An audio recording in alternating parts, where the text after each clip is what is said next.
bitta xonadonni ikkiga bo'lib, ikkita xo'jalik foydalanish imkoniyati bor sizlarda. Bugungi sotuvga qo'yilgan joyimiz Nazarbek Memazor mahallasidan bo'lyapti. Ko'ryapsizlar, yo'l yuzi birinchi liniyadan bo'lyapti. Bu yoqdan Tarnovdan kevurish, bu yoqqa Nazarbek tovuq fermaga chiqib ketish bo'lyapti.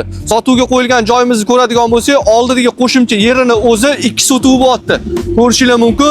Ikkita xo'jalik sifatida foydalansanglar bo'ladi. Nimaga aytganim? Bu tarafda bitta darvoza, orqa tarafida yana bitta darvoza bor. Qoq o'rtasidan devor tortib, ikkiga bo'lish imkoniyati bor.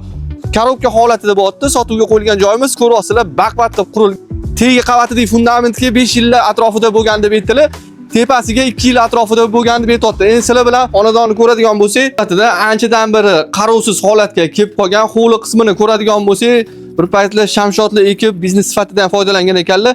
Etek taraf pastki qavatini ko'radigan bo'lsak, 3 ta xona bor ekan, alohida hammom, hojatxona qilib qo'ygan ekanlar. Endi chap tarafimizda imoratni ko'radigan bo'lsak, ko'ryapsizlar, 2 qavatdan iborat bo'lyapti. Devor tortishga ham alohida mana bu yoqda fundament izi bor. Mana shu yoqdan bo'lsanglar, 2 ta xonadonga aylanadi. Umumiy yer maydoni 8 sotixga ega bo'lyapti. Fasad qismini ko'rdinglar, 20 ga 40. Narxiga keladigan bo'lsak, 148 ming dollar so'rashyapti. 2 ga bo'ladigan bo'lsangiz 74 ming atrofida bo'lyapti. Doimgidek egalar raqamni yozib qo'yamiz. Kelib ko'rib savdosi va barakasini qilsanglar bo'ladi. Salomat bo'lasizlar, o'zingizlarni ehtiyot qilasizlar.